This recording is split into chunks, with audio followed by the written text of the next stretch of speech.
This episode of The Inspiration Show is so extremely special because the Jenna to my Lulu is joining me.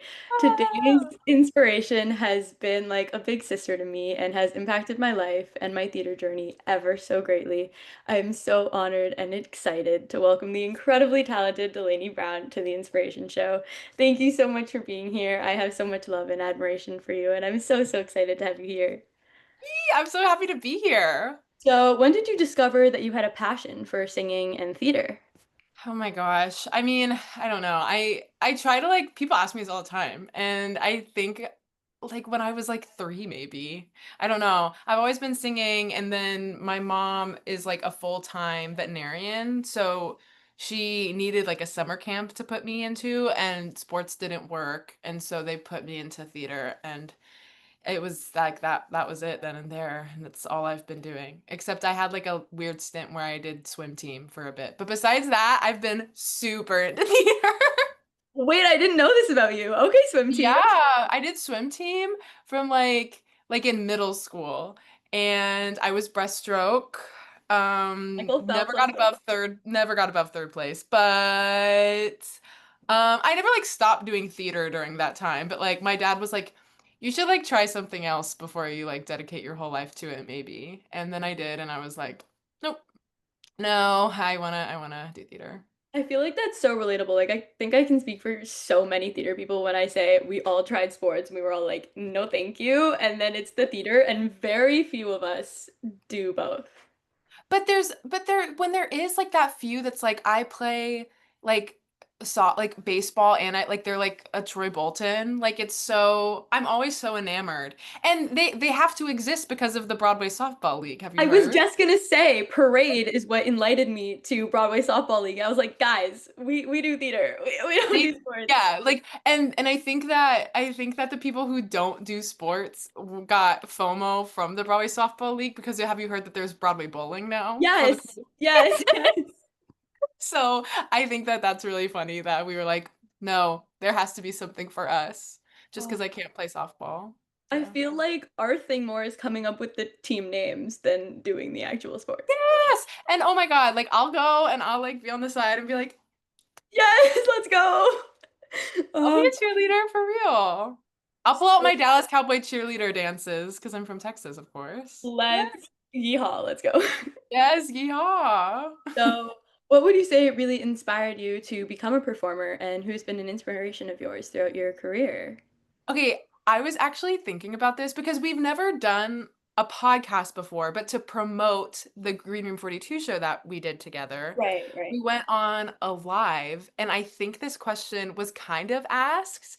And do you know what my answer was? It was the Mueller sisters. Right? And now I've played Jenna. And so I just think that that's really cool and fun that a year later, but a year later, I can still say, like, I still respect the Mueller sisters so much and everything that they've done just because they've done such a vast majority of like, they've done all the genres. Like Jessie Mueller, she was Carole King. She was that girl that sings jazz in On a Clear Day You Can See Forever. And she was Jenna. And like, it's just, she was, she was Julie Jordan in Carousel. Like she's just done it all. And I just want to do that where like I'm not kind of pigeonholed into like one genre. And so I just really look up to them, and I think watching Jessie Mueller's career like kind of unfold when I was like a teenager was just something that I was so inspired by and still am. And it's so full circle because I remember very vividly actually, and even like ever since we met, like we always manifest you playing Jenna, and like Yes. now you've done it, Now I've done it. and like what was so full circle, and I sobbed doing this when the video of you singing "She Used to Be Mine" in the production got released, and then you singing it at my green room show to tell the story. Yes. Like it's that full circle. I just sobbed. I like looked back at that video recently and I was like, oh, there's still some things that are the same, but like so much has happened since then that's like I've grown, but also like I mean those lyrics that she used to be mine are so beloved and by everyone, and I feel like throughout your stages of life they can mean different things. So like me singing She Used to Be Mine in Group 42 and your show was a different person than me doing it a year later. And so I like looking and seeing like, oh, like that was my POV on that line and now it's this. And yeah. And also, I can't imagine what that was like for you as an actor, like kind of singing it out of context and then kind of singing Yeah. it with the whole show because it builds. That's one Yeah. thing that show does so beautifully is it builds to every lyric in every song. Yeah, it's like the crux of the show. And it's I'm so grateful I got to do it in the context of it because I don't know if you noticed, but there were a lot of productions of Waitress this summer and last summer. Everybody's doing it. Everyone's doing it, which Everybody. I love. And so it was the show that everyone was auditioning for this spring. And so I sang She Used to Be Mine so many times, like in this fluorescent lighting, Ripley Greer, like out of context. And I finally got to like do the scene before where Earl breaks the guitar and takes her money and she just like pick up the guitar 9 months pregnant and just be alone and have like nothing and then sing the song. And I feel like whenever you're singing it in an audition setting, you're like, okay, I'm gonna sing She Used to Be Mine and I'm gonna hit all the notes. And like by the time you've gotten to that point when you're in the show, it's like, oh my God, like everything has been taken from me. Everything that these last 2 hours I've world built are now gone. And it's like not only is Jenna in this like screw it state, it's also like you are as well, where you're like, I have nothing else to give. And that just creates a really fun performance and a fun place to play. And it's also the moment that everybody comes to see Waitress for. Yeah, which It's is what kind of everyone comes scary. for. But Yeah, that's yeah. Yeah. a little scary, No, but, because but you yeah. like are that song like embodied. It is the most incredible thing. Like I've heard millions of renditions of this song, as we all have, and yours is by far my favorite. Oh, thank you. Oh, I love it so much. like tears, literally every time. Oh. Me too. I too. Yes. Yeah. So can you take us back to the first time you experienced theater and how you're feeling at the time? Oh my gosh, yeah. I think like I think the first show I ever saw like when I was really, really young was like the touring production of Wizard of Oz. But I think and I completely fell in love with it. And then like after that I saw Mary Poppins. So I was seeing all like the fun kid shows, which I loved and I like was like, "Oh, I'm gonna do this." But I went to New York when I was 14 and the first show I ever saw on Broadway was the Deaf West Spring Awakening, That's a show. which like was a crazy first Broadway show to see, but like it was just like oh my God. Like and I had really good tickets. Like, and there's like one part where like Melchior like goes through like the center aisle, like he runs out and like he kind of like grazed my knee. It was like the best thing I've ever seen. It felt like a spiritual experience. And so like seeing that as my first show, I think has really shaped who I am as a performer, just being like I don't really want to do like as much as I love like The Wizard of Oz and the Mary Poppins, like I feel like seeing that as my first like big show has just kind of molded me into like this like new musical indie rock loving type of performer. And so yeah, love you Deaf West Spring Awakening. Yeah, all these years later, like seeing clips of these shows, like it's still circulating, and especially the Deaf West Spring Awakening, like I cannot imagine how gagged you were seeing that live because I'm gagged seeing it all these years later, just like It watching was videos of it. It was crazy. And I can't believe it was 10 years ago. I saw a TikTok recently that was like, oh, revivals that need to happen, Spring Awakening. And I was like, wait, didn't that just, oh my God, that was 10 years ago. Yeah. Oh my God, that was literally 10 years ago. Oh, That's, that's bring back Deaf West Spring Awakening. but please bring back Deaf Spring Awakening. I'm so for everything they do over there. Like they just did that American Idiot last summer, the Deaf West. So good. Oh my gosh.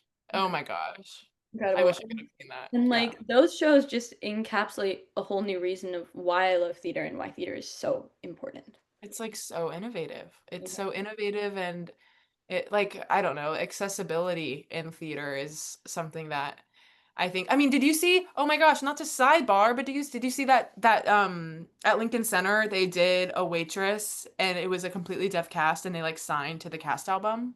That is incredible. I'll send you videos. It's like really awesome. Oh my gosh, that's incredible. Yeah, I And I so know on Broadway too, it's become more accessible with having ASL interpreted performances, and it's yes, and they're beautiful. We had an ASL interpreted performance of Rutka, and like we all almost missed our entrances multiple times, like looking at the cast backstage. Like we all were just watching the girl on like the show monitor. It was amazing. incredible. Yeah, we love. When you were 18 years old, you moved from Texas to New York City to obtain a BFA in musical theater from Pace University. Go Setters! Go Uh, Setters! what Yes. was your experience like moving to New York to chase your dreams, and how has your time at Pace influenced your development as a performer and prepared you for a career in theater? Oh my gosh. Pace was my number one school since I was like 13 years old. Okay, same. And yeah, I was always like, I have to go to school in New York. Like, I have to. And my senior year was 2020 during COVID. So I didn't get a graduation or anything, but I got into Pace. So, like, that was all that really mattered. Yep. But obviously in 2020, a lot of people moved out of the city and Broadway was shut down, everything was shut down, but I still moved. But I kind of am so grateful that I did because I don't know, New York can be overstimulating and I cannot imagine moving here now like with like there's so many people and the rent is really high right now. Like I got a crazy COVID deal when I moved and it was just like not a you know that like thing of Donald Trump being like it's a ghost town. It was not a ghost town, but it was like less Yep. people. And so it was just like a really chill way to like learn about the city and Broadway wasn't open. So I couldn't spend every night in Midtown going and seeing shows and wasting all my money. Like I had to find other things Preach, to do. queen. Preach. But I would That's and I so would have. me. That's so And me. I would have. And so I like had to like go and learn about the train system and all the five boroughs and all of those things. So yeah, I moved in 2020 when that was all happening, kind of loved it.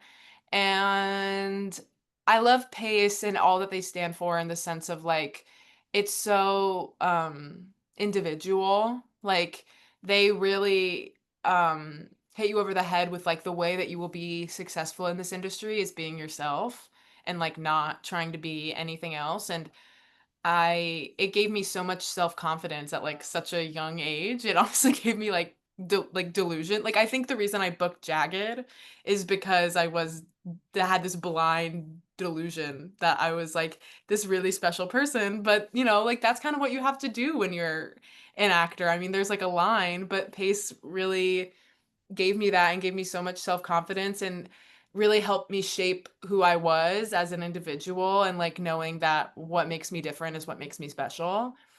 And casting directors can I think sense that when you like know who you are and there's love there. And so yeah, I love Pace. I learned so much and I obviously went on tour and I was so happy I got to go back because I think that going on tour you realize kind of what you need to learn more of. Like on tour I was like, God, I need to get a little bit better at dancing.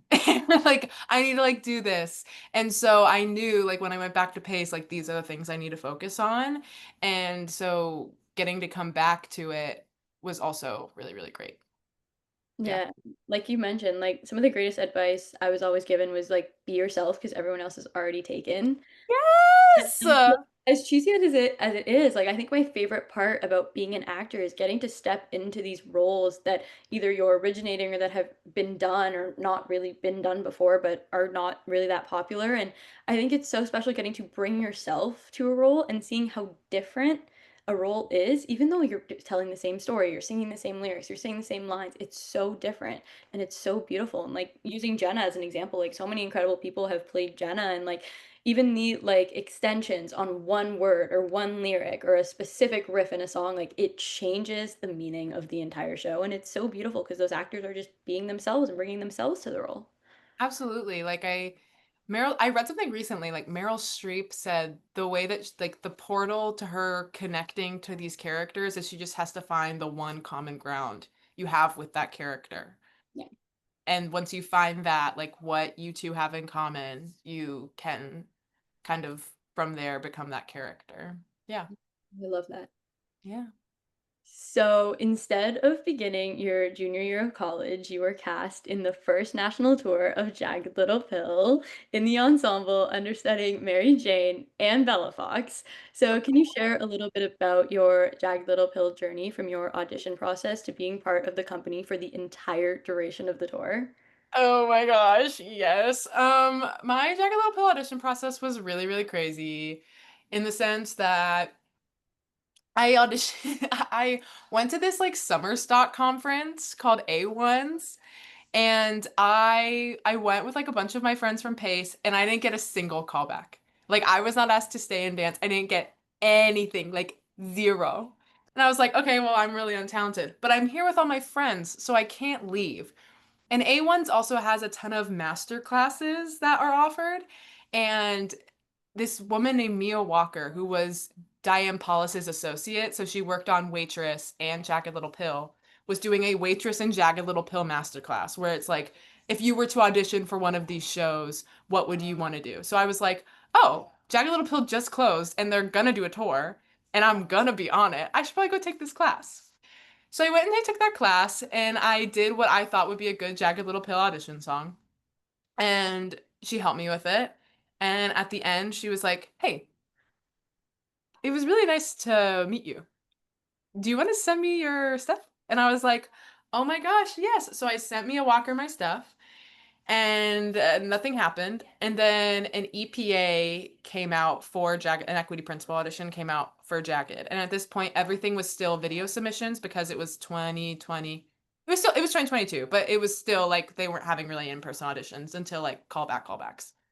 So I submitted to the EPA and I was like, hey, Mia, like sent another email being like, I just wanted to thank you again. Like I just submitted to the EPA and I took all of your notes from your master class and I just wanted to thank you again because it really did help me so much. And she was like, oh my God, yeah, thank you, Delaney. I'll def flag that to the team. And I was like, period. I heard nothing for like 2 months. I was like, okay, I didn't get it. And that's okay. That's okay. I didn't get it. I'm at Pace. I'm in New York. It's fine. And then I randomly got an email one day in like my English class that I got a self-tape request for Joe. And I was like, right. So I emailed the team and I'm like, hey, would love to submit for Joe. Would love nothing more. Could I maybe also submit for Bella? And they were like, oh yeah, go ahead, girl. So I put all the Joe stuff on tape. I put all the Bella stuff on tape. And then I hear nothing again for a really long time. I'm like, great, I didn't get it. That's okay. Then I sign with an agent. Like I do like a little showcase thing in the city and I got an agent. And my first thing I ever got through my agent was a callback for Jagged Little Pill. I was like, oh my gosh, this is so great. And it was for ensemble to cover Joe and Bella. So Alana's track. That was then Lisi's track. So I go in, I do all the Joe stuff, I do all the Bella stuff, and I do like a bunch of ensemble. Like I did a coffee mom scene, and then I also did like I think a different type. Oh no, I think I was always doing Lily Fisher and Denise, but I had to do all of Denise, my queen. yeah, Denise, my best friend. I did all the ensemble sides, and then they were like, and then I danced, and then they were like, okay, great, and then they were like, Delaney, can you wait here for a second? And I was like, yeah, for sure. And then they were like, okay, you're gonna dance again. And I was like, oh, another dance call with all my friends that I just made at my other actor friends at this call? Great. I walk in, it's just me and the choreographer. And they're like, we're gonna give you some pointers and we're gonna re-record what you did in the dance call because I don't think I slayed. And so they gave me a bunch of tips and they kind of like taught it to me and were like, you need to think about this, this, and this. So I did it again. I think I did pretty good. I go home. I'm like, okay, whatever will be, will be. So then I wait a few weeks and then they're like, hey, Delaney, could you put the MJ stuff on tape and send it to us? And I'm like, at this point, I'm 20 years old. I'm like, you have to be kidding me. I do all the MJ stuff. I sent it in. And then I get an email that I'm in the final mix. And then I get another email that I'm in the final week mix. And then I wait 2 more weeks. And then I got it. But at first, I was just ensemble to cover Bella. And then I went in for my costume fitting. And they were like, okay, let's try on all your ensemble stuff, and okay, let's try on all your Bella stuff. And then they were like, okay, now let's try on your MJ stuff. And I was like, huh? Wait, sorry? And they're like, yeah, you're covering MJ. And I was like, that's like not in my contract. So then I had the first day of rehearsal, and I was like, hey, um, they had me try on MJ stuff at my costume fitting. Like, is that right? And they were like, oh yeah. You're a second cover, and like you're only gonna go on if like the world is ending. And I was like, great. Now we know that I that did not happen, Went but on multiple that was times. my audition process for Jagged. It was pretty gray. Oh my God, what a jagged little thrill. What a jagged little thrill. You went on for MJ multiple Yeah, times. I think like maybe like 15 times maybe. And yeah, oh my God. And you're the youngest person in history To to have, play MJ in Jagged Little Pill. well, of course. That is the And it most was awesome. iconic thing ever. It was awesome. Oh my gosh. That is my I can't. second favorite because the owl noises will always take first. And The then, owl noises will always take precedent, but MJ was cool too. yeah, no, Yeah. it goes, for me at least, it goes Okay. owl noises, MJ, Denise. Right. And honestly, I would say the same too. I have a really special connection to Miss Owl. I love her No, for oh my sure. gosh, that was the best. I fully Yes. thought those were recordings until you did it for me, like off stage, and I was like, oh, hi. Yeah. Hey. Hi. Like this Yeah, is oh, me. that's crazy. So there were some heavy themes in Jagged Little Pill. So when you were first given the script for this incredible piece of theater, how did you approach it? And did you approach the script any differently, knowing that it was a jukebox musical? I mean, it's a jukebox musical, but it's not like one that's based off of like an artist's life. So I feel like it's a bit different. And I don't know. I think Jagged Little Pill is brilliant in the way that they wrote in all these songs. Like it does not feel like a jukebox No, musical not at all. at all. And unless like it like ironic is like haha cheeky funny. And that's I think the only time in the musical where it feels like, oh haha, we're doing a jukebox Yeah, musical. yeah, no, I totally agree. Yeah. And which I think is brilliant because it's like a really way to get the audience in the palm of the hand and be like, "Oh, this is funny." And then you're like, "Boom. This is really sad and you should pay attention." Um, but I think approaching the script, we had like a really wonderful intimacy director and we had so many talks in our rehearsal process for it, like with Diane and with like Casey, our associate, that it just felt like a really safe space and we all became close so quickly that it's not that you like you can hold that space and also like have fun with like I don't know. I think Jagged did a really great time of having like a fun middle ground of like remembering like this is what we're here to do. This is our job and we need to like do this for like the survivors, like we need to do this for the people watching, like they need this message and also having fun like off stage. And that can only happen when you've had the conversations in rehearsal and done all of the work to make it like a trusting and safe space, if that makes sense. Yeah, So no, yeah, definitely. I think we became really close really quickly and it became a safe space for all of us. So you aren't really thinking about the weight of it, you're just doing it. And I think that makes for a more believable setting anyway. Like you're not thinking like we need to tell this message, you're just kind of living the story. Yeah. Oh, Yeah. such a gorgeous, important message, and the way that they do it is just so incredible. Like with the props and the songs and just the set pieces. Like it was my first time seeing the production, and I was blown away. It's wonder and like the way that they use dance in is always so mesmerizing to me. I think that like City Larby is a genius. Yeah. Yeah. No, this is one thing that I love talking about on the podcast because I feel that it's like kind of shied away a little bit in the theater world is like when we have musicals like Jagged Little Pill, like Next to Normal, like Parade, like Dear Evan Hansen, just to name a few that kind of covered these topics that people face in their everyday lives. People are like, well, I'm going through this and I'm struggling with it, so I maybe don't want to sit back and use it as entertainment in a musical. But I think the way that theater encapsulates it and all of these respective shows, they do it so beautifully. It's so special because it's truly like a wake up and smell the coffee, and it's gorgeous to see how we can tell these stories and spread these messages through the arts. And Yeah. it's life-changing. And I think what all of those shows that you just named have in common, maybe not Parade, but maybe Parade, is that they have a really cathartic ending with like hope. You know, like the way that you end the show with such dark topics is so crucial. Like you don't want your audience coming out of the theater and those, survivors that are watching all of that happen on stage not thinking it's gonna get better, you Yeah. know? Like, and all of them are realistic in a way of like, nobody that went through those things in the musical is completely healed by the end, but they're all on the journey toward, and you can tell that down the line, like Bella will be okay. And Yeah. like you can tell down the line, like Mary Jane will be okay. Yeah.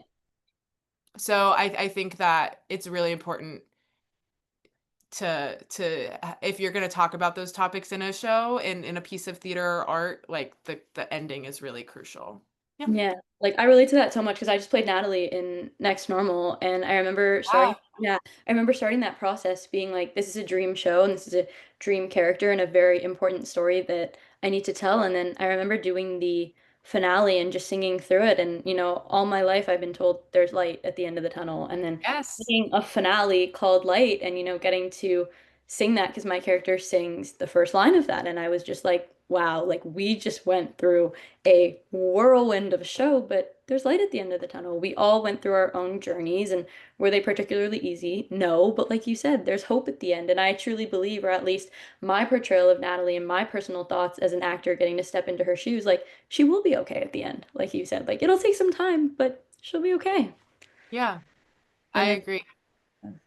Oh my God, I love Next to Normal. you That's know, so awesome that you got to do that show. That's such a perfect role for you. and like seeing people hype it up now because of the pro shot, I was like, It's me and my cast, we were like, guys, like we've been on this since We've been on this 2009. train, but Like I'm glad that you've on gotten on this, the train. but like Yeah, hop on and welcome to the family because it's an awesome one.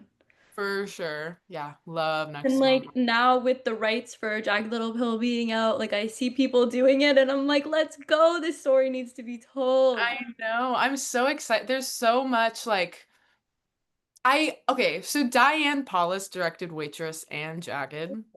And I think when you when you do Jagged and or Waitress, you can say you directed it, but I think you have to credit it as conceptualized by Diane Paulus because it's so like Yeah.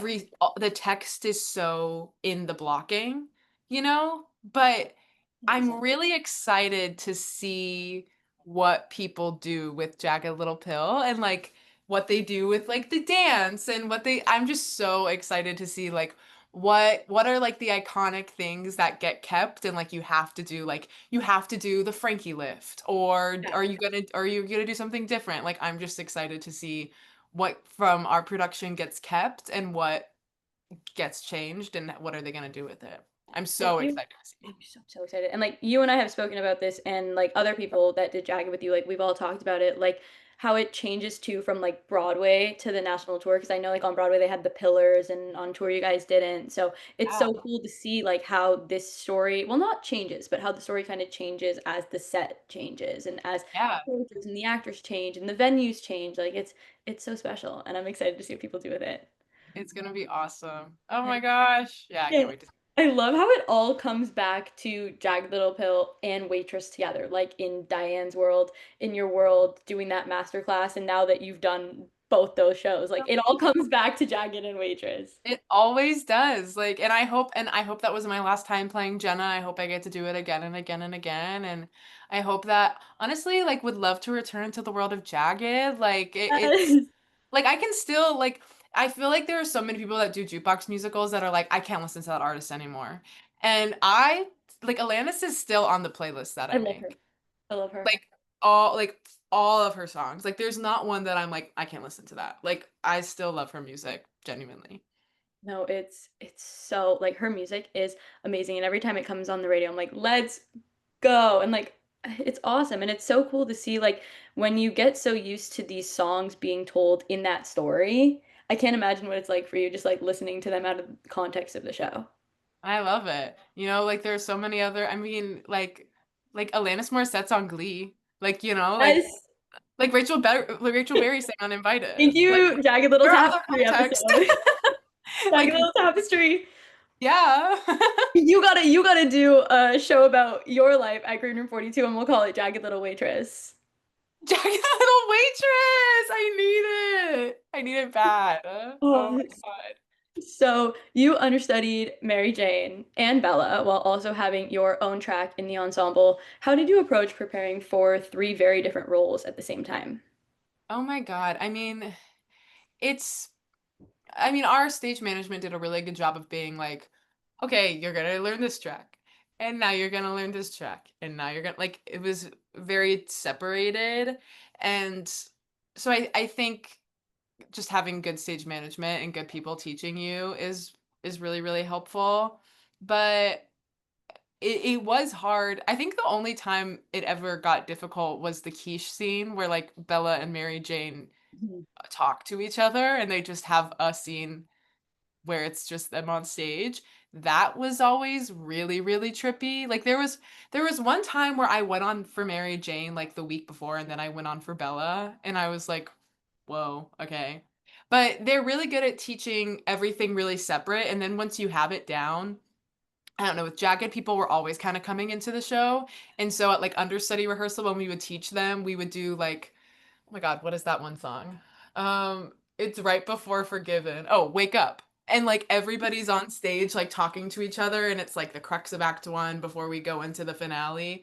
Yeah. And we wouldn't have enough people and they'd be like, "Delaney, can you like do a split track of like your regular track and Bella and maybe because I also covered another ensemble track that I only went on for like 3 times, but like I would sometimes go on for the teacher Joe's mom track if like the world was ending Right.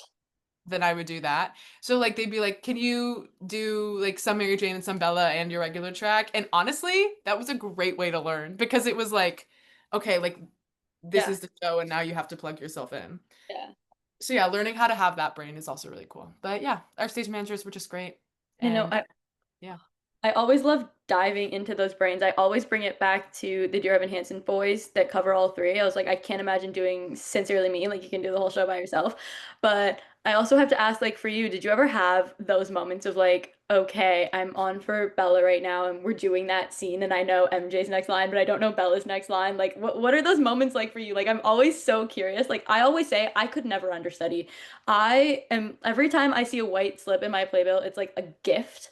And like it's amazing. I could never imagine understudying. I can't imagine doing even one role. Like I do it all the time and I'm like, where's my head? And I can't imagine doing multiple. It is crazy. I think there was one time where I knew I like had a scheduled performance for MJ and like I hadn't gone on in a bit and I like knew and I was in the Coffee Mom scene as my regular track and like or maybe I had just gone on for MJ. For some reason, I could not think of my line and it was like well into year 2. And I just like went to the white room. So it does happen.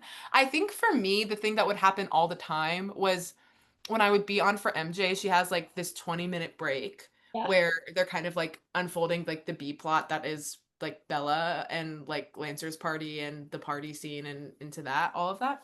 And so a crucial part of telling Bella's story is the owl solos. For people who don't know, there is this part in Jagged where there is this character named Mary Jane and there's this character named Bella, and they both have gone through this traumatic event. And they've both gone through this one traumatic event. And to link them together, there is this sound that they will hear when they're recalling this traumatic event. So I make the sound that they are hearing when they're doing their scenes. So I would have to do the owl solo, and that's such like a moment that like I would be in my dressing room as Mary Jane and being like, okay, these are my next lines and this is my next scene, and then I would hear, "Ooh, ooh," and I'd be like, oh my God, I missed my solo. I missed my solo. And I didn't miss my solo at all. I'm on for Mary Jane. Someone else is doing it. But it was scary. And I think every single time I won for Mary Jane, I had that moment. I was a bit scared. Yeah. Yeah. I know a lot of my friends who come on the podcast that are understudies or swings, like I'll always ask them that question and they'll be like, okay, today I'm on for MJ, or today I'm Bella. I'm Bella. Like, I'm not MJ, I'm Bella. It's so hard. I mean, there was a few times where it was like a crazy like there was one time I had a day off and I got back. It was the last time I went for Mary Jane ever. I had like a call back in the city and so like I took a night off to go back and like a personal day and I came back and I was on the plane like it was 10 a.m. I had already done like I'd already been in like 3 states. I had like 2 connecting flights and they're like, "Can you go on for Mary Jane?" But I think that was one of the only times that it was like really, really scary. But like our swings in that show, oh my gosh. I cannot imagine being them. They are superheroes, and watching them do like those cut shows was like inspiring. It was crazy. Yeah. I cannot imagine. Shout out to all of the incredible understudy swing standbys. You Oh, are thank the backbone. Yeah. My God. Yeah. So, how did you so seamlessly keep these characters distinct in your mind so you can switch between them so quickly? I think, I mean, the only like MJ and Bella are so different. You know, one of them is a 40-year-old woman and one of them is a 17-year-old girl. And they are on very different paths. You know, like one of them is the backbone of the A plot and one of them is the backbone of the B plot. So they're very like polar and opposites. So I never really got those mixed up, except that one scene. Honestly, the one that really messed me up was me going on for my other ensemble track because I wasn't a swing in the sense of like I watch the show every night and like I understand how these pictures, like these ensemble pictures are working because I'm in it every night. So it's really hard to do the exact same thing in a different spot. Like there are times where I'm on stage left doing choreography towards the center and then like my other track was doing that same choreography reversed on the other side towards the center. And I'm just like not a dancer, so that was really hard and it was just hard like not really knowing the big picture. Like by the end I completely understood it and it was fine, but at the beginning like doing two separate ensemble tracks that do the same thing every night in different spots was so hard. And honestly, my note cards, but also like just having your computer backstage in the gondolas with the archival footage, cannot recommend it enough. Yeah. Always have that iPad, always have that computer. Always have it Yeah. on you. Always have it. Oh my gosh, I had deja vu for a second. You have to chat with my friend Victoria about that, who's in John Proctor, because she's currently covering Raylan and Shelby, so she has to know the dance, like both parts, and we talked about that. I was like, Victoria, babe, how do you how do you do that? Yeah, How do she you do that? And also, like I must say, that was the one of the most beautiful things I've ever seen. That I green know, light dance, I that know, is literally the most beautiful thing I've I know. ever seen Oh, in my life. yeah, Soft, like cathartic yeah. sobs. Like, oh my gosh. I And know I saw it with my my sister too. Mm. Oh, I know. That was the first, so you know me, like I'm not a play gal. That was the first play I ever saw on Broadway. I sat front row. I went in completely blind. My friend Noah was on for Lee that day. He's a swing and just happened to Yes, be that on. was such a big day. We all, everyone, I don't know Noah personally, but I must say, like my Instagram was flooded with, oh my gosh, Noah is going on for John Proctor. We all love him. I'm like, who is this guy? Everyone loves him. He's also from Texas. Yes. Oh, yeah, no, it's so like that was the most like that show. It made me think of Jagged. Like Yes, it has that same. There's only 3 shows that I have cathartically sobbed like mascara running down. Jagged Little Pill, yep. Waitress the musical, Yes. and John Proctor is the villain. Rogers villain. Like it's crazy that those are like, oh my gosh. Oh, and Dear Evan Hansen made me cry in a really crazy way as Yeah. well. You'll be Yeah. found. It You did. would be such an incredible Shelby. Just putting that out there. Thank you so bad. I want to, if you, I hope that John Proctor tours. I hope it has a beautiful, I mean, it already is kind of having a With the beautiful regional movie, oh my gosh, I'm so hyped. movie. Oh my God. Oh my God. I'm so, I mean, it's set in the South. Like, That's oh my gosh, me best. and my sister were just all over it. We loved it so much. My whole family went and saw it, but we loved it. Yeah. Oh, no. And I do want to tap into your understudy brain with your script a little more. Did you have different colors for different characters? Like, I how did had yeah, I had different colors and I had note cards with a little ring that just like took me through every so it had it for the ensemble ones it had like little graphs and then kind of like a note card of like this is what you do in this song. Here are the numbers that you need to hit. So I had all of those and I had different colors in my scripts. I had one for my regular ensemble track, my Mary Jane track, my second ensemble track, and Bella. But my regular script had everything highlighted different colors, but I think I only had my original track written down blocking wise in my yeah, script. yeah. Um, Because it gets so overwhelming. it gets really overwhelming. I know people that have like printed out their scripts like for their three roles they cover, and Hey, then they like Sebastian Diaz did that. He was Evan Jared Connor and he did that. and I think that that's really, really smart, and maybe next time I do it, I think that's what I would do. Or to be so real with you, I have been thinking about becoming an iPad girly. Do you know what I'm talking about? Like the iPads? Even at school too, people have been starting like doing notes on their iPads, and I was like, wait, as a student, yes, but also as an actor, I fear I may have to indulge. I think that it's really smart. I've been watching more and more people, like if I do like a workshop or something, like everybody's got that on their iPad. I was like, wait, we could save the trees and Yes, I could have like three files and have all my stuff. So I think maybe in next contract, we get an I'm iPad. Delaney gets an iPad. you'll see me with my iPad. Who knows? Like mother, like daughter, mama and daughter get iPads. Yes! Only time will tell. Who knows? So, of course, I have to ask, do you think understudying both the characters of MJ and Bella kind of influenced how you approached and portrayed each individual role, like kind of giving you different insights into the show and the story kind of as a whole, playing all these different parts? I think absolutely. It helped more with MJ because MJ is supposed to, empathize with Bella. I mean, you don't see it at first. At first, you see her very much like this girl did this to herself and she, all those things. But then at the end, she has empathy. But at the beginning, sorry, there's people talking outside. But at the beginning, like it's like Bella did this to herself, but you can tell it's like a reflex. Yeah. Obviously, she feels bad for her. So I think it helped with MJ in the sense of like empathizing towards Bella, but it was hard with Bella because I know what MJ is going through, but Bella is supposed to be like, "What the heck, dude? Like what is wrong with you? Like I don't understand at all." Because she's not supposed to know that this happened to MJ. She's supposed to think that she's just like this privileged middle-aged white woman, you know? So it was hard actually going like living MJ's shoes being Bella because it makes you want to empathize with her, but it really helped with MJ, if that makes sense. Yeah. Yeah, no, it's also kind of a mind game, like the way you explained it, because it's like my biggest advice that my theater teacher always tells me is don't play the ending.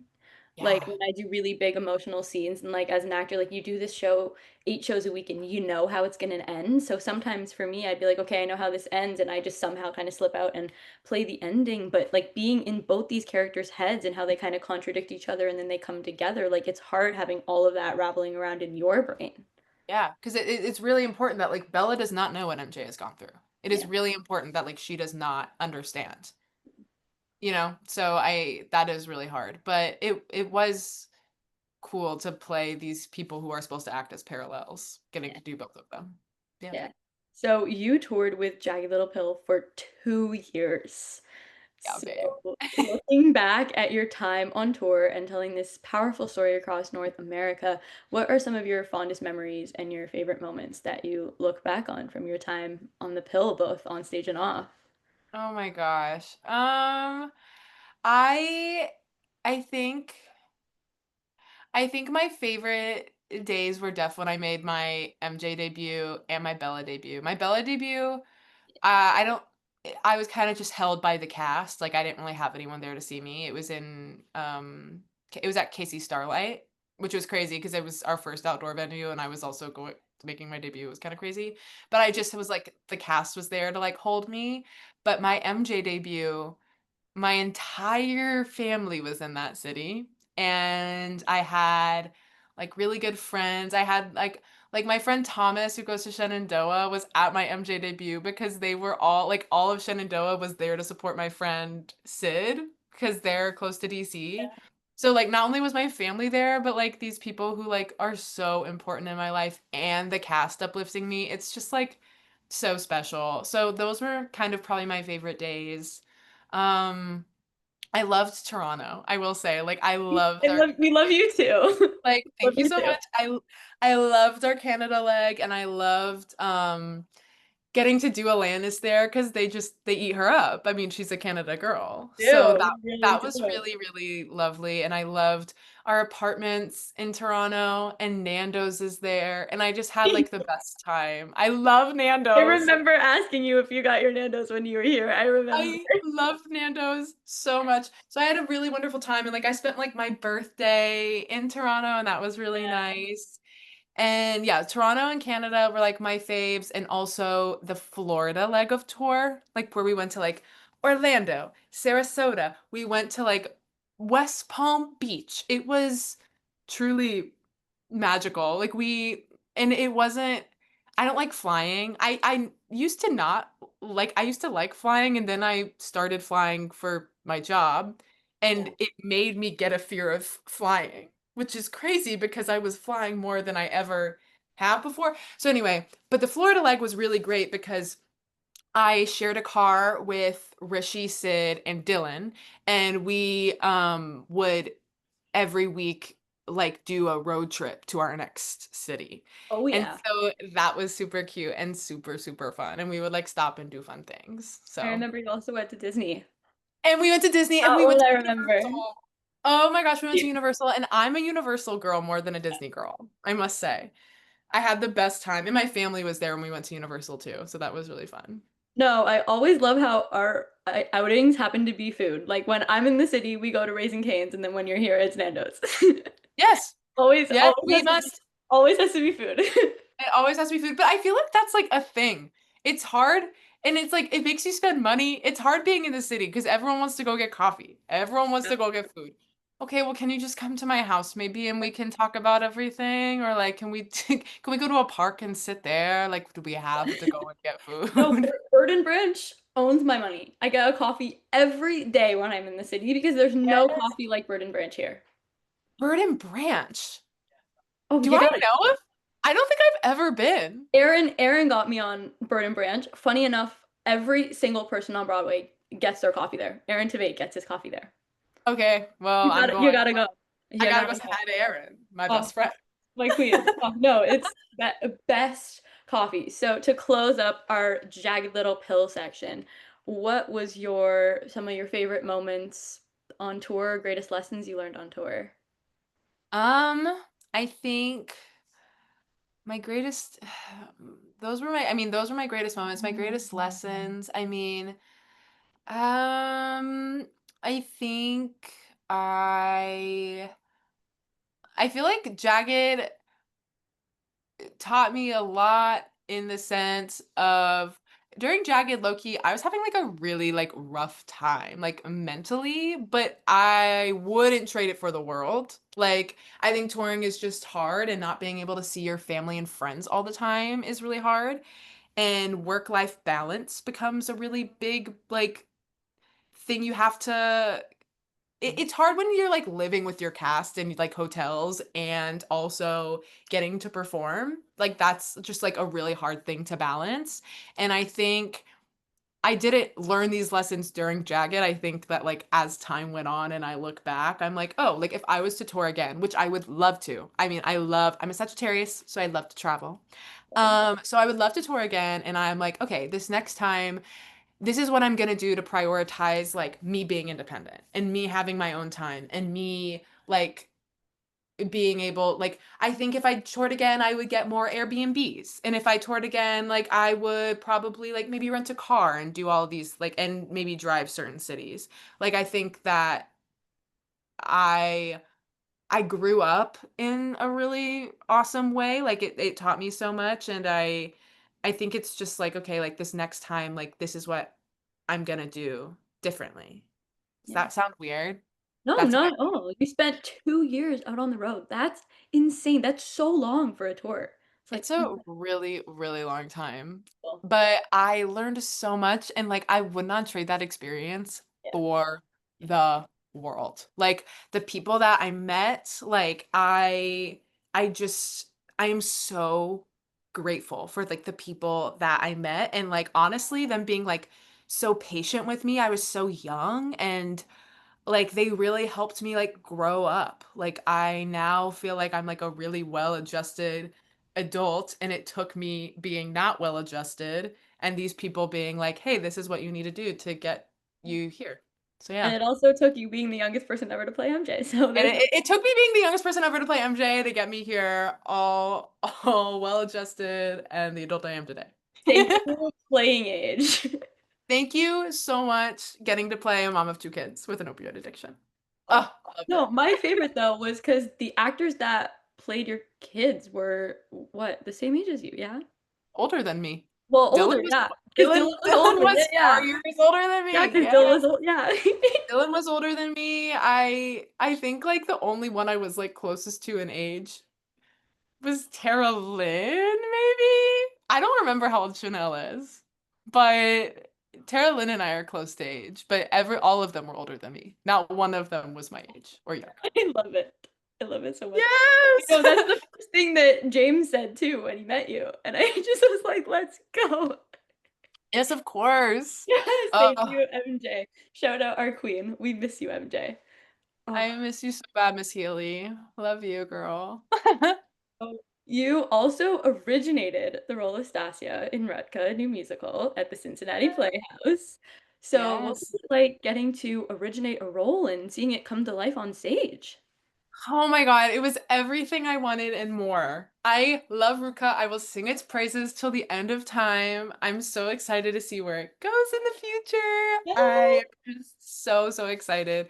I think like this show is just so important to me just because of its message, but like getting to like make a role, like, you get to pick the keys. Like, this song, it's written for your voice. What key do you want it in, girl? Like, it's just amazing, and it's, like, my exact like, I love singing folk music, and Rutka is mostly, like, folk and rock music, and so I just had the best time, like, there was never a song where I was like, "Oh, am I gonna be able to hit that note today?" Because it's perfectly written for my voice. Like, it was just literally a dream come true. And the people that I got to do it with, I love so, so much. And I don't know if you know this, but the girl that played Rutka, Lana Schwartz, was my camper when I was a camp counselor at Frenchwood's Performing Arts. She was my camper. Oh, I did not We know that. we slept right next to each other. It's weird, like really, really crazy. And so and the role that I played in the show is like the older sister, like best friend to Ruka.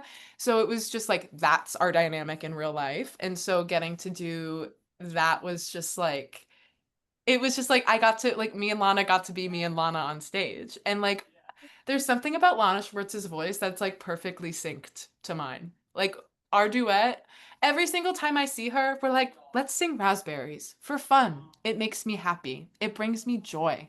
Raspberries is a song in the show. Yeah. That's just FYI. But I loved Ruka, and I think the story is so important in originating a role. It's just something I would love to do more of in the future, especially that genre. I love it so much. Yeah. And like it being such an important story, with all that aside too, I want to kind of get into actor brain just out of my own curiosity. What was it like for you, like walking into a role that important as well, like blank slate? Because I know for me, like when I am playing a role that's been done before, I'll always look to other actors and take inspiration while also obviously making it my own. How did you do that, kind of not having that after doing Jagged that's been so known and so loved, and two with Jenna, like so known, so loved, and then walking into something like this is all me now. Yeah, I mean, Definitely, Stasha is based off of, I'm not based off of, was a real person. So, and she lived to be, I think, like 103, maybe. And so she, like, yeah. So she, like, passed away, I think, maybe like a year or two before the Cincinnati production. So the producers and the creators of the show have spoken to her. So I had like a firsthand account of like who she was and like what her spirit was kind of like what her personality was and stuff. So that was really helpful, but it also was like a huge undertaking, like knowing that this was a real person who like this was a real person who experienced those things. So that was kind of scary. But I I mean, I never got to meet her, but everyone that has like sang her praises. Like she was so loved. So that was really, really cool. But getting to do a blank slate of like they wrote Raspberries had already been written, but I have a song in Act 2 called The Future that had also already been written, but had a very different vibe. And then once they cast me and a lot of the show changed in Act 2, they changed the key and they changed the tempo and they changed a ton of the lyrics. So the melody stayed the same, but everything was kind of reshaped around me. And so that was just the coolest thing ever, and it was just freeing to be like I feel like there are so many times, like, especially with Jenna, that, like, you have to belt that note, everyone belts that note, like, you have to scrult that, everyone scrults that, and I'm like, "Okay, well, that's hard. What if I just mixed it?" But because no one else is sing that song, I got to be like, "I'm gonna mix that note." Yeah. I'm not gonna belt it. And so that was really, really cool, and it was really freeing, and it made my life really awesome. Yeah. As a proud mixer, I gotta say, I appreciate that. You better mix. I love a screlt as much as the next person, and don't worry, I will. I Yes. can and will, but I love when someone uses their cute little mix. I love No. it. So, what would you say your experience was like portraying this role, knowing that it was a real person and approaching this story, knowing that it was actual events and bringing this incredibly important story to the stage? I honestly, at first, I honestly hadn't thought about the weight of it. Like, all of the rehearsal process, I was like, "Cool," and I'm playing Stasia. Awesome. And then it got closer to opening, and they're like, "Yeah, Stasia's, like, really, really close friend is coming to see opening night." "Oh, yeah, Rutka's Diary, it's gonna be here opening night. They're, importing it here." "Oh, these people that, like, knew Stasha personally, they're coming." So after that, it felt a bit more scary, but I felt really supported by the team and the dramaturgy of it, that I was never like, "I don't think anyone's gonna be unhappy with this." Like, I think that everyone that sees it is gonna agree that this is a good representation of her as a human being. So it was never, I was never, like, going home like, "Ah!" I was always, like I always felt supported, which was nice. Yeah, and it was such a beautiful show. I mean, the music is gorgeous. The story is so powerful, and it's a story that everyone needs to know. I mean, I grew up knowing this story and Do you really? yeah, seeing the diary. Yeah.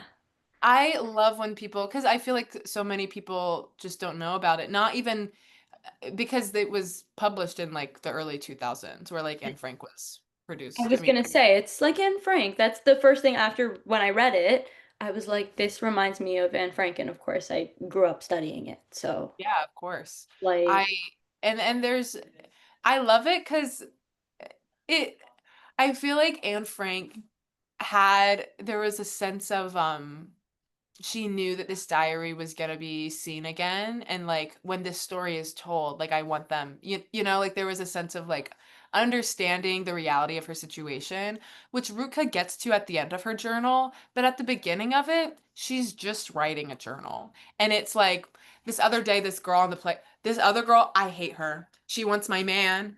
Today I kissed this guy, and now I have a thing for this other one, and it's just literally a child being a child. And I think that the reason that I love Rutka and I think the story is so important is that, like, we understand what was happening. And they did too, but it's like I think that the message of the show is that children will be children in any circumstances. Like, we have to remember that these people are individuals. Like, these aren't just these casualties, and like they aren't just numbers. Like, they are individuals, and they're children going through this. And we like they're still having like crushes on boys. They're still getting in arguments with their friends. Like, they're still children, and I think that's says a lot about the human Yeah. experience. Yeah, what I think too is so mind-boggling, and I don't want to speak for you, but what you said earlier about not realizing the weight of it when you kind of started that process, I think we see it too as audience members with these stories specifically. Like looking back, you look at these characters and like they knew what they were going through, but when we look back at it as history, and like you said, we look at these numbers and we see what they went through looking back all these years later, it's crazy to think they probably didn't realize the weight of it either. No. And like there's a part in Act 2 where they like understand like the death camps are death camps, and they're not just like labor camps. And that's one of the saddest moments. I mean, obviously in the show, where like these children finally understand like, oh, this is like they're like we can't get out anymore. And it's so so sad. Yeah. So it's yeah, I think it's really important, and I think they do a really good job of it's hard shows. I mean, it's always tricky, right? When you're gonna do a Oh, musical about yeah. something, like finding like where this person's gonna sing, and like where this person's like how is this person gonna break into song? And I think that they did a really good job of figuring out how Rutka sings, you know? So that's always hard. I mean, like, it's the same with, like, Come From Away. Like, that's a musical about 9/11. Like, how are we gonna do that? And it's so tasteful. Come From Away is like, everyone when at first there people were like, "We're writing a 9/11 musical." Everyone was like, "That's so inappropriate." And then when we all saw Come From Away, we were like, "Oh, this is really, really tasteful." And so I think it's always tricky doing a musical about a real casualty, but I think they did a really good job.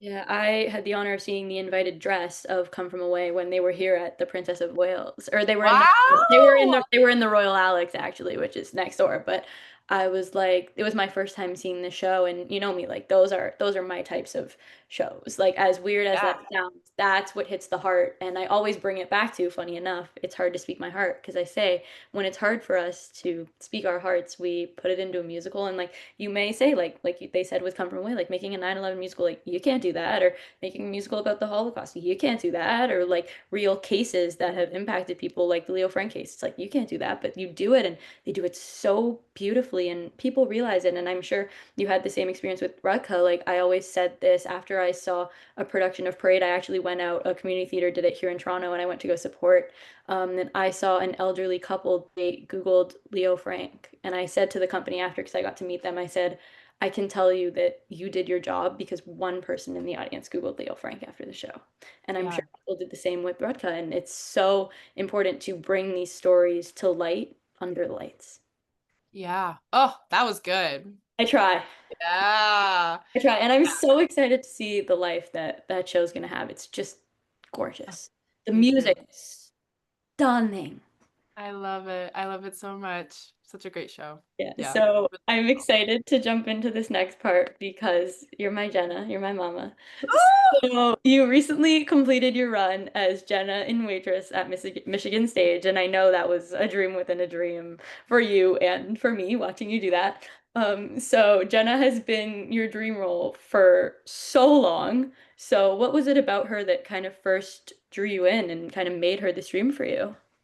I mean, when I first saw it, I saw the first time, I mean, obviously I listened to the cast album and saw the bootlegs for like a million years. Of But the course. first time I saw it with Desi Oakley on tour. And I just was so, so incredibly moved. But I think what drew me to Jenna, one, is she's a southern lady. Um, Jessie Mueller, I mean, as I said, I've always felt like akin to her. Um, and I was just like, this is the music that I love to sing. And I feel like when I was younger, like, I didn't really I was just like, "Oh, I look like her and she's from the South and I like to sing her songs." Like, that's when I first listened to the Cast album, I was like, "Oh, yes, okay, awesome." And then I went and saw Desi Oakley do it, and I think I was a junior in high school, and I think I finally understood Jenna's journey, and I think subconsciously I understood why I wanted to be Jenna, but, like, that's kind of like, I didn't really understand yet, and, like, now I know what was drawing me to Jenna was just one, I mean, it's what a journey you get to go on as an actor. I mean, like, that's an actor's dream to get to do what Jenna does. But I think, like, the way they have written her at the beginning and the way they kind of establish her relationship with Earl and, like, the way that they establish her relationship with her job, it's just is like, this is someone who obviously used to this is someone that used to be someone full of life and had so much hope, and she is where we're meeting her, the shell of a person. And we get to watch her take back her life. And I think that's what drew me to Waitress.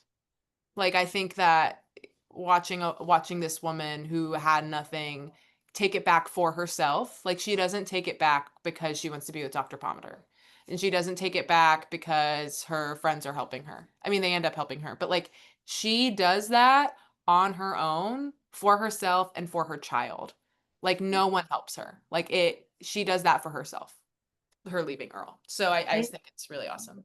Yeah. The show, like, I have no words to describe that show. It's like one of the most beautiful shows, I would argue, in theater history. And if you want to come for me on that, I will fight that.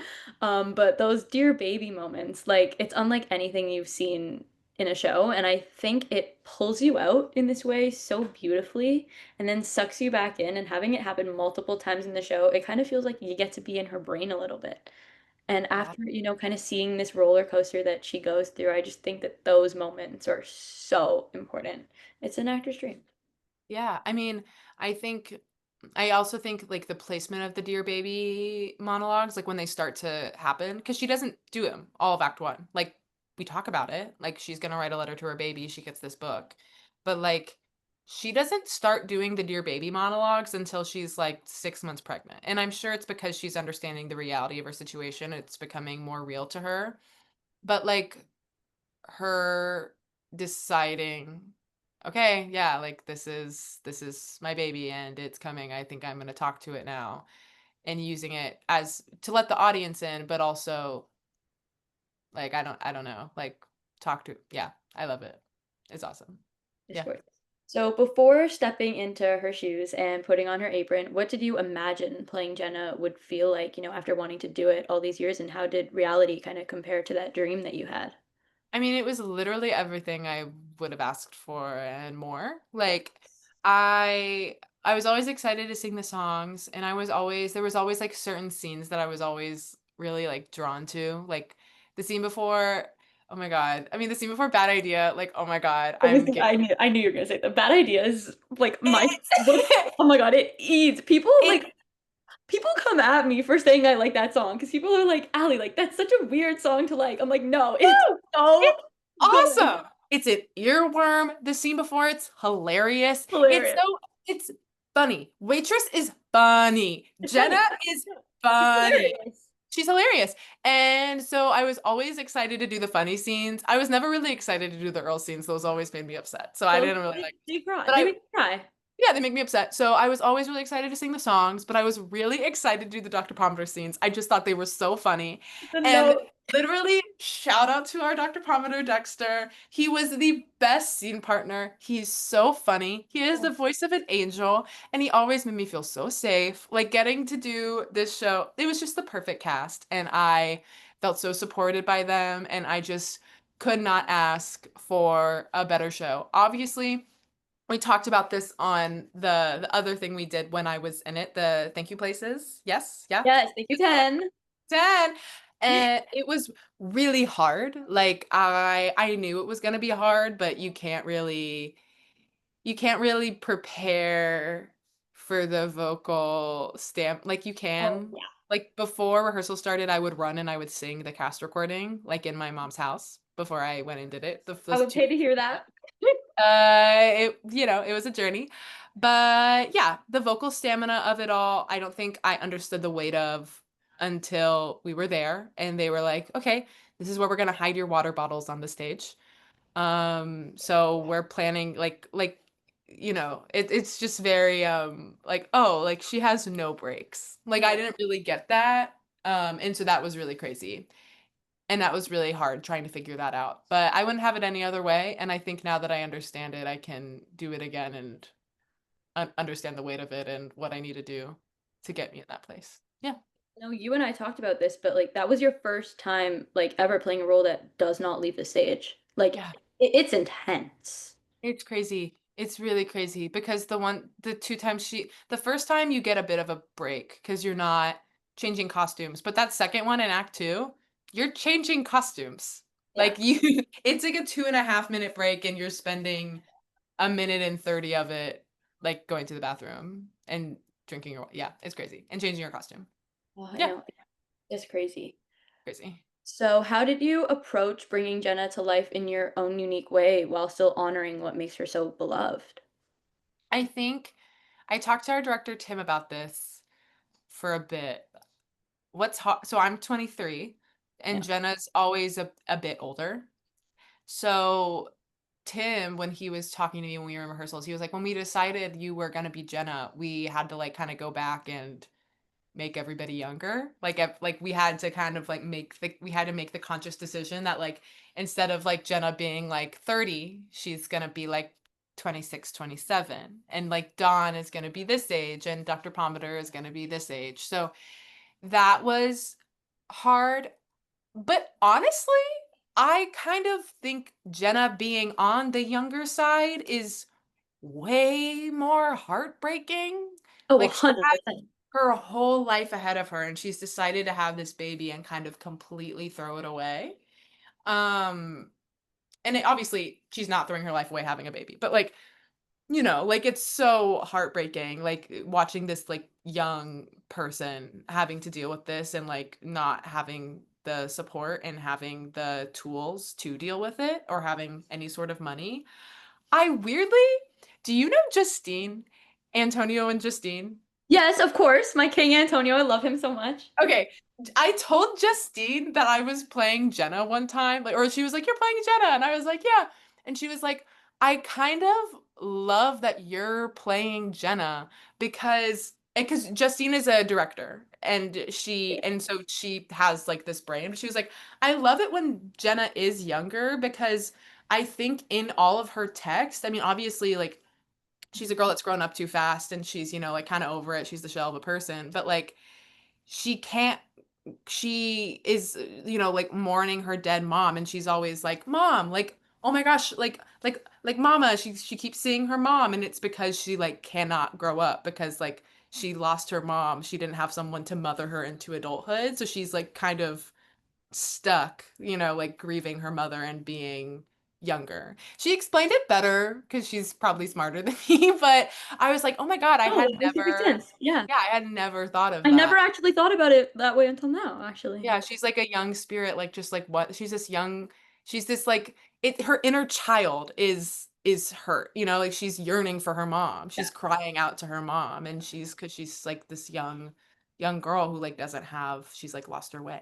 Yeah. And off on a total tangent, I might get canceled for saying this, but I'm so happy you got to have a child because I've seen on TikTok and I've heard through like friends that are actors, there have been productions of Waitresses where they cannot have a Lulu for the end. And I'm like, but the end is the whole, like, that's the whole show. I have heard about these or that like Lulu is like a 5-year-old doll. I've heard Yeah. that that's happened before. Yeah. I'm so glad I got a Lulu too because those two girls that played my Lulu, oh, I became bestie boos. Hadley and Eloise. I love you Oh. girls. You guys are so sweet. I love you so much. That's it's my favorite picture of us when you're carrying me like at the Yes, I end. always just have a special connection to my Lulus. What can I It's my say? favorite picture. Oh, my favorite though. I saw this TikTok. I don't think I sent it to you because I wanted to tell you about it. It was like the whole Grey's Anatomy thing where it's like Derek meets Addison and Meredith at the same time, and he's like, "I'm Dr. Shepard, and you must be the woman who's been screwing my husband." Yes, Like that's yes. Francine Palmeter, and I was like, "Wait!" I was like, I saw that TikTok. I was like, I "I saw that need to right tell after Waitress Delaney." closed, and I was like, miss opportunity for a TikTok, you guys.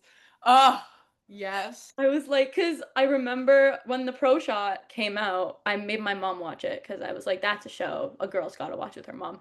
And Yeah. I remember her reaction to that. And like, it was major for me because my mom is that kind of woman that like, I have to gaslight her into thinking that she's not right. Because I'll put on like my favorite movie or one of my favorite shows. She'll be like, oh, we're 5 minutes in. She'll be like, yep, this is the ending. And I'm like gaslighting her, but she got it like on the dot. And watching her reaction to that, I was like, you did not see that one coming. See, girl. See? See? But yeah, no, that show, I'm so happy that they pro shotted it. Like, oh, Oh, I love yeah. the show. I like selfishly for myself, I am so happy that they pro shot. I love that show. If there was like a Spotify Wrapped for things that you've watched, like I think that would be my top. I can speak for both of That them. and the next to normal pro The next shot. normal pro shot. Oh, They have been a frequenter of my life for the past 2 months, I so, oh, must. so good. So has there been a favorite moment during your process with Waitress, either on stage or off, that's really kind of stayed with you or changed you in some way? I think the first time we ever did You Matter to Me, there was love. It was like not blocked really. Like he was like, okay, like these are the moments you need to hit, but like, should we just like go for it and see what happens? And I was like, yeah. So like we knew what moments we needed to do, but everything else was kind of just like felt. And Dexter's favorite song in the show is You Matter to Me. And I think it's my second favorite song in the show, but I do love You Matter to Me. And so it was just approached with such preciousness. It was just like such like a special thing for us to get to do because Dexter had wanted to do the show for a really long time as well. So that's a moment I probably won't ever forget. Like it was just it felt like spiritual in a way, like we knew exactly what to do. And so that was really wonderful. My favorite song in the show is Everything Changes. I think it's the one of the most beautiful finales ever. And the first time the cast sang Everything Changes like all together was like, oh my God. I think I cried probably. Yeah, I cried. Yeah. It was Good. I think that's just like been a song that's got me through much, like so got me through so much. So it was really cool finally getting to sing it with like a really beautiful ensemble. Yeah. Yeah, gorgeous. So now that you've completed your run and fulfilled that dream, what surprised you, challenged you, or moved you the most throughout your journey of telling this story and being Jenna? I think this happened a lot in Jagged, where at the stage door, people would approach me and tell me their stories when I was going on for like Bella, at least. It didn't happen a lot like on my ensemble tracks or MJ, but that happened a lot in um when I was Jenna. Like there were women that would come up to me afterwards just like crying and like would talk about things that they had gone through and I had some really really really lovely conversations. So that really impacted me and I loved having those conversations. I think something that was really impactful for me is we did a nonprofit partnership with Vista Maria, which is a um organization in Michigan that helps people that are in domestic violence situations. And a bunch of people that are a part of that program came to opening night. And so that was really, really, really important to me. So yeah, those I think were my favorite moments that impacted me the most. Yeah. So, what has been your favorite song, scene, and moment to perform in the show, and why? Okay, so it is Everything Changes. Yeah. I think it's so cathartic and it's just so my favorite line in the whole show is what I thought was so permanent fades. Which can mean a lot of different things, like good things in your life, you know, everything is temporary, but like what I thought was so permanent, like I thought that I was going to be stuck with this man forever. And in the blink of an eye, there's a new life in front of my face. Like it just I love it so much. Like it's so such a great reminder that like nothing is forever both ways. So I really, really loved getting to do that. And I also love that scene where she breaks up with Dr. Pomatter. And I love the scene where she breaks up with Earl. Oh, I love it so much. Yeah. Oh my gosh. The final, oh Yeah. my gosh. I don't love you anymore, Earl. I haven't loved you for a long time. I want a divorce. Like the audience clapping at that line, it would just like the second that Earl walked out every single night, I would just start sobbing and the audience would clap. And it was just really, really awesome. I was like, okay, I did my job. They were with us the entire time and I did what needed to be done. And obviously I would stop crying because I needed to sing the song. But that was that I look forward to the whole show. Yeah, no, I actually think I always say, as much as I love being an actor, I love being an audience member because we have a job as well when we're out in the audience. And I think my favorite show I've probably ever been in the audience for was Waitress because seeing people's reactions to that and the people that didn't know the show, but also like me, like the people that did, it hits every time. Yeah. And it is so special getting to go through this journey and realize, wow, we made it. Yeah. And it's an incredible show. If you haven't seen it, like everybody must Everybody watch that pro shop right oh, now. right now. Right So, now. out of all the roles you've stepped into, are there a few that particularly stand out to you for specific reasons? Yeah, Jenna Waitress. Jenna Waitress is my favorite role I've ever played. It will always be the favorite role I've ever played. And MJ. MJ was really, really awesome. Yeah. And Thank you, Mama. yes, I love playing those mobs. And I think besides that, in high school I got to be Pennywise, and that was just really fun. You know Yeah. what I'm aching? I'm aching to do, and I'm putting this into the universe. I'm aching to do a comedy. Please, hey, someone let You, me do a happy show. you would I'm be a really good Lady of the Lake. Putting oh, that I out love. I'd put that putting that out there. I would, yeah, I would love to do a happy show. As much as I love telling these important stories, and I feel so blessed that I have been given the opportunity to tell these stories about like things that are so personal to me. But I'm aching to do something fun and maybe like 90 minutes, no intermission. So yeah, Pennywise Hello, was hello, Kay Howard. Hello. like, oh my God, hey Six, like let's do something fun. But yeah, I loved Pennywise. That was so, so, so fun. Yeah. Oh, what a show. Yeah. What a show you're in. Love, So, love. is there a particular project or moment that you feel truly defined you as an artist? Um, yeah, I think um professionally, well, actually, I'll talk about it when I was really, really young, I played Carrie in Carrie the musical. I was like 13, 14, and it What was a with all role. what a role. And so getting to do that, I think I was like, okay, like this, I want this to be my life and I want to experience things and I want to tell stories like this Yeah. always. So I think it was honestly that, but I I'll never forget getting to sing Forgiven for the first time when I went on. That was something I'll like truly truly never forget. That was really really amazing. So yeah, those are the moments that I think about in times where I feel uninspired. Yeah, I think about those. Yeah. Yeah. So, looking back on everything you have achieved in this industry, what advice would you give your younger self entering the industry? Oh my gosh. Girl, you cannot change that you're 5'10" and a half. So stop worrying about it because the things that are meant for you will be people who are tall. You are so Yes, beautiful and you need to remember that. And for don't you. let anyone ever tell you otherwise. Like what makes you you is that you're tall and you've got bright strawberry blonde hair and you're really, really pale. So if anyone ever makes you feel like you need to be a short little brunette girl, never ever pay attention because that's just not you. You wouldn't be you. And those short little brunette girls are them. Like it's just like y'all are both beautiful and on your own paths. So never ever ever let anyone tell you you need to be anyone but yourself because you're awesome. Oh, That's what I preach. would say. Preach, that's my mama. Thank you so much, Delaney, for joining me on the Inspiration Show. You are truly one of my biggest inspirations, and I'm so grateful that I get to look up to you and watch you shine. And it was such an honor to have you here. I love you so much. Thank you for It's inspiring me. such an honor to be here and getting to watch you on your journey as well. It's been nothing short of wonderful. You're the greatest.